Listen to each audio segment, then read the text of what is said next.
Hey, you are living out loud life with Crystal Ann. I am here to talk about relapse. I'm talking about it because I am here to make it a non-dirty word. Yeah, we hear that. We hear that so much. And what is it? It brings fear. It brings what? Expectations of failure. Relapse has a dirty word in society. And nobody wants to talk about. Nobody wants to say, oh my goodness, that could happen to me. Oh my goodness, let's just not talk about it. If we don't talk about it, it'll never happen. Oh my goodness.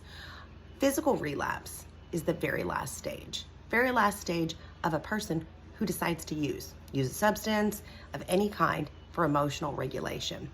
Way before that happens, there are a lot of signs. There are signs in mental. There are signs in the thinking processes. And in those thinking processes, there are emotions that are brought to it. So again, then there is the emotional relapse because we have a thought that attaches with an emotion. And then that is a feeling in our body and it goes and we can get caught in a cycle of that thinking.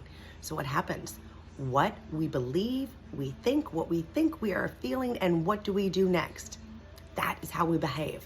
That is absolutely how we behave, and that is how relapse occurs.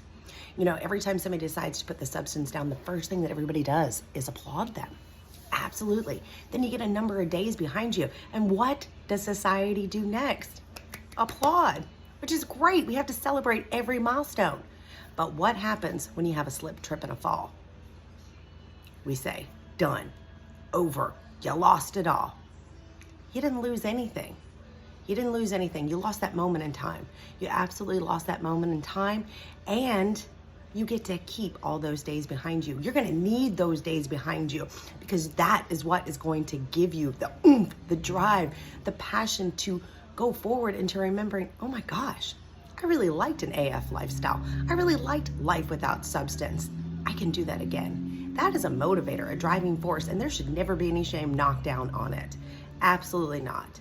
But what I want to do is, again, make the word relapse normalized. When we start to normalize certain words, then we're not afraid of them. We don't call them taboo. And when they're not taboo, we start to explore them. When we explore, we get to get curious. When we get to get curious, we get to find questions, answers, and that helps us find resolve. There is a reason that people pick a substance up in the first place. Absolutely, 100%. For me, it was like to deal with emotions. I used to always say, just tell me what to do and how to feel. Because feelings that were icky feelings were something I was taught you were supposed to avoid. And then our brain is like, oh my gosh, absolutely. Our brain wants to go towards pleasure and away from pain. So our brain, when we are feeling some icky emotions and we don't know what to do with them, we're feeling overwhelmed, we're feeling stressed. If we haven't learned management stress tools, if we haven't learned new tactics, new ways of thinking, new ways to deconstruct our thoughts, guess what?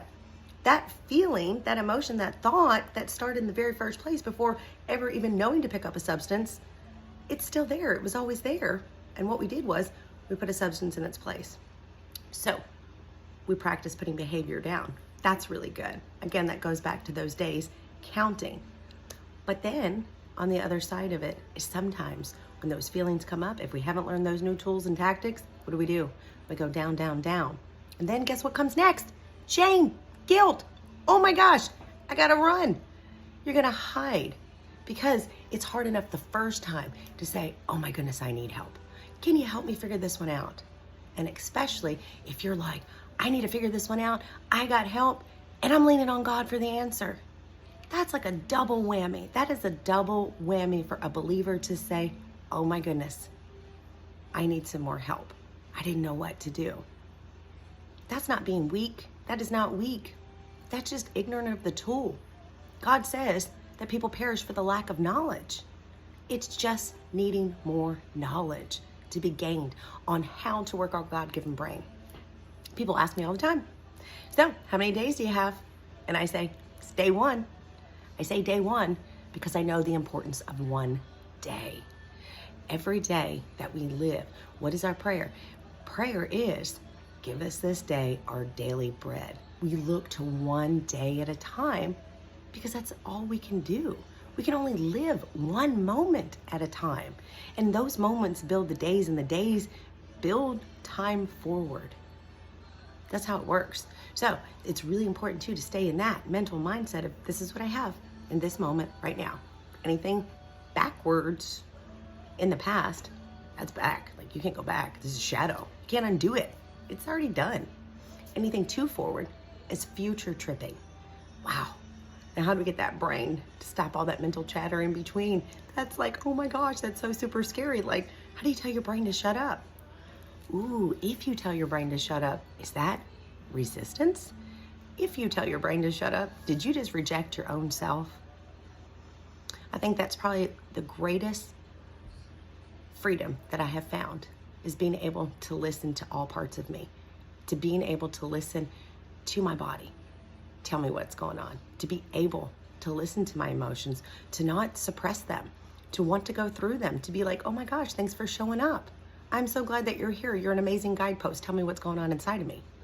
Not so that I can react, but so that I can respond, so that I can go, okay, you showed up. You got something here to say to me. Now I'm going to go to what I believe is my absolute truth. And the absolute truth for me is in the Word of God. So now I'm going to go to the Bible and I want to say, well, what does it say in this situation? When you have this feeling, what are you supposed to do? There's still that gap because human. We have that humanness inside of us. It's like, but I don't feel like doing this. That's the practice. That's the training. That's the mastery of the in-between. And that part goes on for a lifetime. It goes on for a lifetime. We can't fail to acknowledge that when we used for so long, we created deep trenches of neural pathways. We did that to our brain. Don't deny it. Can't get out of it. We can create new neural pathways. We can practice new things. And as we gain momentum in that, that too will have deep trenches. But our brain patterns, those little pathways, once you step back on them, it remembers. You know, like the dog that walks in the yard and all the time goes the same path, and it beats it down. Then all of a sudden, there's no grass right there. Pathway is very evident. But let's say the dog goes away for a while. What happens next? Grass grows up. That indention never left. That's our brain. That's what's going on inside of our brain. And when we begin to understand, oh my gosh, that's how our brain was designed. When we begin to understand, our brain wants us to feel safe. And when we're feeling ickiness, if we don't know what to do with it, our brain goes, I gotcha. I can help you solve this. I remember how to make you feel better. And if we haven't learned new skills and tools and tactics and put strategies in place and had enough humility, drop that pride and had enough humility and say, you know what? This could absolutely happen to me. If we haven't done that, if we hadn't been mindful in those moments, then when the opportunity comes, the whole reason we picked up in the first place, again, let's go back. What is it? I know for me, dysregulation of emotions and stinking thinking, it was loneliness, stress, overwhelm. When they get in, if you haven't learned to manage them, or you don't learn to take a time out for yourself, put yourself in the calendar. Know who you are in Him. Know your identity. Know your worth. If all of these things are not in place, or we've become complacent in pursuing them, that's a divine time for us to get back to a place we once were. I tell you all the time, this journey, this recovery path, it is not linear. Do we wish it was? Sure do. Sure do. What we get to do, we get to keep pressing forward. We get to run the race. I can't even say it. Look, we get to run the race well. Be well. Be well. That's why I say be well. That's working the pillars of wellness. All of these different things that help improve our body. When our body is feeling the wellness, then what also happens? We get a good mindset, even if we feel kind of crappy in that moment. But when we have the tool to learn how to break down the mindsets, then when those emotions come, we say again, thanks for coming. I'm glad you're here. Let's go back to that thought. We get to do all of this as we learn. We get to go, relapse is not a dirty word. Relapse is an expectation. My hope is that I continue to diligently work the steps so that I can catch it before it turns into a physical one. Mental, emotional, we get a hold of that. Emotional support, so good. Be with like-minded people. We have to. Iron sharpens iron. We need to be with those who are like-minded in the process. You got to find your tribe. Different things dive differently with people. You got to find yours, and you get to try it all. You get to try it all and see what works for you. I hope you have a most wonderful day today. I hope you are blessed in everything that you do and that you get to choose happy. You get to. And it's not a forced thing. You never force it, but you choose it.